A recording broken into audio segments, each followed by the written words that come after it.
शाहजहांपुर दिनांक 11/9/2024 उत्तर प्रदेश सरकार के उप मुख्यमंत्री ब्रजेश पाठक ने संत विनोबा भावे की 129वीं जयंती पर बनतारा स्थित विनोबा सेवा आश्रम के अहिंसा प्रेक्षागृह में आयोजित रामहरि समागम कार्यक्रम में मुख्य अतिथि के रूप में पहुंचकर लोगों को किया संबोधित।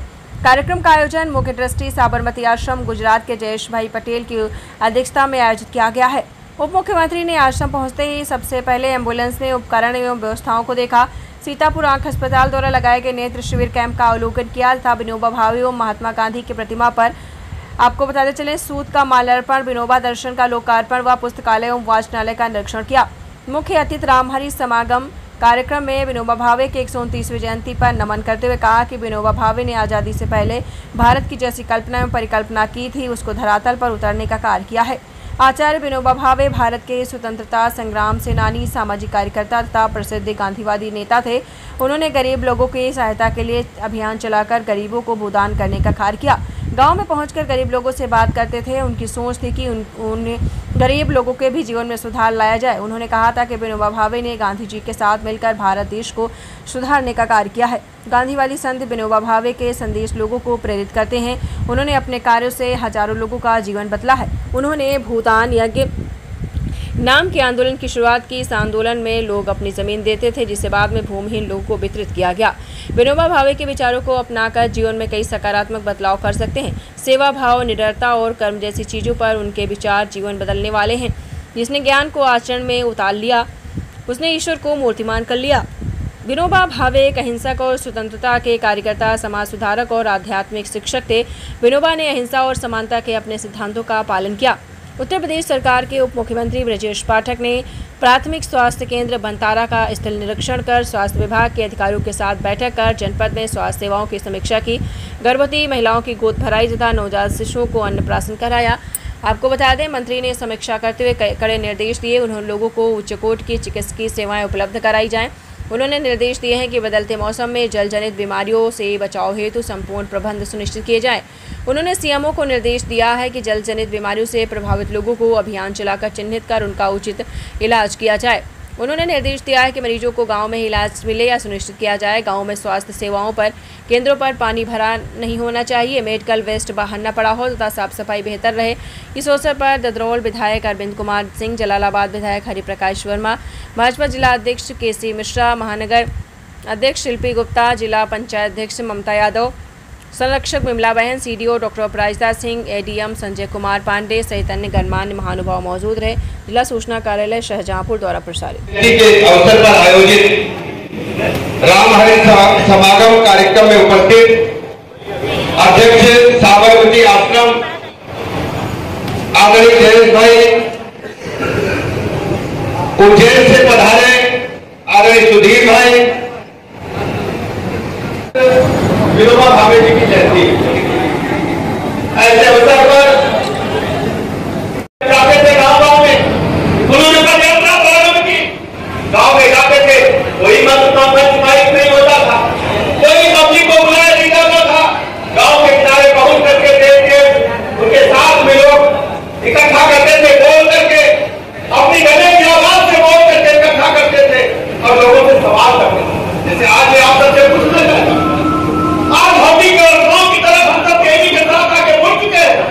पाश्चात्य संस्कृत तेजी के साथ आगे बढ़ रही है, लेकिन भारत माता के सच्चे सपूतों ने आज हम कह सकते हैं कि भारत माता का परचम दुनिया में सर्वोच्च शिखर पर लहराने का काम आदरणीय प्रधानमंत्री नरेंद्र मोदी जी के नेतृत्व में। कुछ समय की मैं चर्चा करना चाहूंगा। जब तक विनोबा भावे निकले थे भूदान आंदोलन के लिए, वो सवाल करते थे राम कबीर से, सवाल करते थे राजा एक प्रेरणा ज्ञान, भक्ति और कर्म का समन्वय। संत विनोबा कहा ज्ञानी, भक्तिमय और कर्म योगी। आचार्य विनोबा कहा, ऋषि विनोबा कहा, जो गांधी जी के उत्तराधिकारी थे। महात्मा गांधी के उत्तराधिकारी जिनकी बैठक आध्यात्मिक थी, तो आध्यात्मिकता को लेकर, उस तत्व को लेकर उन्होंने तंत्र बनाया। को 1 महीने तक पनीर खाने को मिला, लगातार 60 क्विंटल पनीर रोज आता था। सरकार के बैठे तरीकों के अपने मित्रों के 3 साल विनोबा सेवा आश्रम यहाँ पर 40 43-44 वर्षों से कर रहा है। बाबा ने कहा शिक्षा का काम क्यों करना है, तो बाबा ने आशीर्वाद दिया क्यों करना है, पढ़ाई हो रही है लेकिन कैसी हो रही है, थोड़ा पढ़ा तो काम छोड़ा, ज्यादा पढ़ा तो गांव छोड़ा, और ज्यादा पढ़ा तो हिंदुस्तान छोड़ा। इस पढ़ाई से कुछ होने वाला नहीं है। बाबा ने कहा पढ़ाई करानी है तो ये कराओ, थोड़ा पढ़े तो काम से जुड़े, ज्यादा पढ़े तो गांव से जुड़े, और ज्यादा पढ़े तो समारोह है उसके मुख्य अतिथि के रूप में अगर आएंगे तो हमें लगेगा कि 129वीं जयंती हमारी सफल हो गई, अच्छी हो गई, और हम सब सौभाग्यशाली हैं कि वो हमारे बीच में कुछ विलंब से आए, लेकिन आए, हम उनका बहुत बहुत साधुवाद करते हैं। हमारे अध्यक्ष जयेश भाई पटेल परसों, और हम सबके लिए भाजपा का जो यहाँ पे संगठन का काम कर रहे हैं मिश्रा जी, बहुत केशी मिश्रा जी, बहुत ही विनोबा गांधी विचार के वो साथी हैं, और हर कार्यक्रमों में परिवार की भूमिका में रहते हैं मिश्रा जी, उनका बहुत बहुत अभिनंदन और स्वागत है। शिल्पी बहन हमारे बीच में आई हुई है, उनसे निवेदन है कि वो आए, और बहुत बहुत अभिनंदन और स्वागत है उनकी दीदी का, बहुत बहुत स्वागत है। रोटरी क्लब के कुछ साथी आकर के, और भी अन्य साथी जो डॉक्टर पुनीत मनीषी जी भी कुछ वो स्वागत राज करते हैं, पकड़ लीजिए। ये बहुत सद्भाग्य की बात है, साबरमती आश्रम इज्जत गांधी जन आपके साथ इस अवसर पर उपस्थित हैं, और रमेश भैया, जयेश भाई उनको अंग वस्त्रम से अभिनंदन और स्वागत कर रहे हैं बाबा की जगह पे। इसके बाद मैं निवेदन करूंगा साथियों से कि दूसरा अंग वस्त्रम और माला हमारे आज के जो मुख्य अतिथि के तौर पे हमारे जस्टिस सब कुछ है, हम हमारे हृदय पे राज करते हैं जयेश भाई, उनका हम अभिनंदन करते हैं। मुख्यमंत्री महोदय ने कहा कि मैं पहनाऊंगा अंग वस्त्रम, जोरदार अभिनंदन और स्वागत। और आज के देश में जो भी युवा हैं जो गांधी विनोबा को न केवल जानते हैं, समझते हैं, बल्कि उनके रास्ते पे हर क्षण जीते हैं, और उनका अभिनंदन है।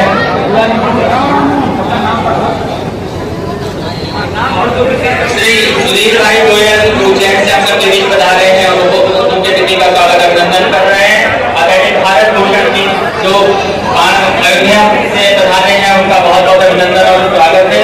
आदरणीय लाल बहादुर गांधी स्मारक निधि ट्रस्ट और उत्तरांचल के अध्यक्ष सचिव हैं, वो उनका बहुत बहुत स्वागत अभिनंदन है। केशव मिश्रा जी जो विनोबा सेवा आश्रम इंटर कॉलेज के प्रबंधक हैं, उनका बहुत अध्यक्ष है, उनका बहुत बहुत अभिनंदन स्वागत है। उनका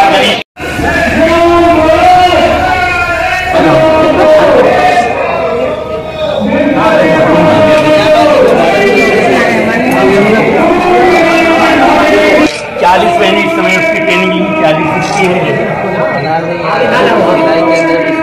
हाँ, उसका सिलाई से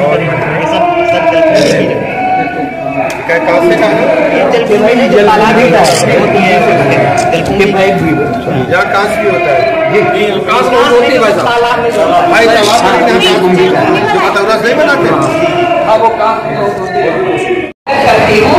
और क्योंकि जब बाबा ने लक्ष्य रखा था उस समय 1 करोड़ लोग खून हीर थे, तो बाबा ने उसमें लक्ष्य रखा था कि 1 करोड़ एकड़ जमीन देश के भूमिहीनों को चाहिए है। तो जब 45 लाख एकड़ जमीन मिली, तैयारी करते कराती हैं ये दीदी हमारी, और बहुत सारे इनके पढ़ाए हुए बच्चों का भी सहयोग हो रहा है, जिसके कारण वो अपना जीवन आगे बढ़ा रहे हैं। मैं निवेदन करूंगा जय जगत आश्रम बनाने वाले हमारे जौनपुर के साथी, जौनपुर की भूमि में बाबा का काम कर रहे हैं जो नौजवान साथी अमित परमार जी, जिनको हम बहुत बहुत स्वागत अभिनंदन करते हैं, वो हमारे बीच में है। वो IT प्रोफेशनल है, वो बहुत बड़ी एक विदेश की कंपनी में काम करते हैं, इंफॉर्मेशन टेक्नोलॉजी इंजीनियर है।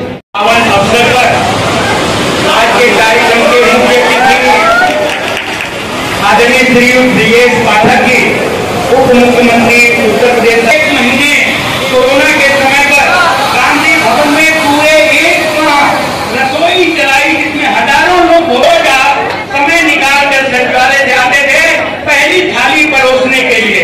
उस दिन से हम लोगों का परिचय राय साहब क्या हुआ, तो क्या कप्तान साहब के लोग हैं, DSP साहब हैं, सारे लोग, मैं सभी मानता हूँ कि हमारी जीडीओ मैडम ने ग्रहण कर लिया, तो बहुत बड़ा पानी भी बहुत हमको अच्छा लगा।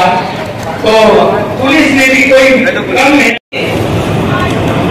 ये तपोभूमि इसलिए कहता हूँ कि 40 साल अपना जीवन समर्पित करना छोटी बात नहीं है। तो वो जीवन समाज के लिए समर्पित करना, समाज की वेदना को अपनी वेदना समझकर संवेदना के साथ काम करना, ये तो एक साधना है। तो ऐसे साधक हमारे रमेश भैया और विमला दीदी, जिनके कारण मुझे यहाँ आने का सहज भाव हुआ। मेरे लिए ये तीर्थ स्थान है, मैं मानता हूँ। तो सफाई का काम सबका काम कैसे बने, एक जाति का नहीं। अगर हाथ कचरा डालते तो हाथ कचरा साफ करते, उसको हमने अशुद्ध माना, उसको हमने छोटा माना, उस काम को हमने हल्का माना। सफाई के काम सबका काम बने, उसके लिए मेरे पिताजी ने पूरा जीवन दिया। और मैं जब इंग्लैंड संत विनोबा भावे जी के चरणों में नमन करता हूँ, श्रद्धांजलि अर्पित करता हूँ, की स्मृतियों को भी नमन करता हूँ। हम सब जानते हैं कि आजादी के बाद और आजादी के पहले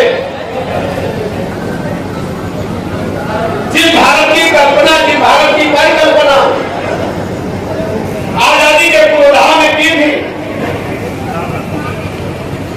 उसको संविधान के माध्यम से धरातल पर उतारने का नाम भारतीय संसद के माध्यम से, संविधान सभा के माध्यम से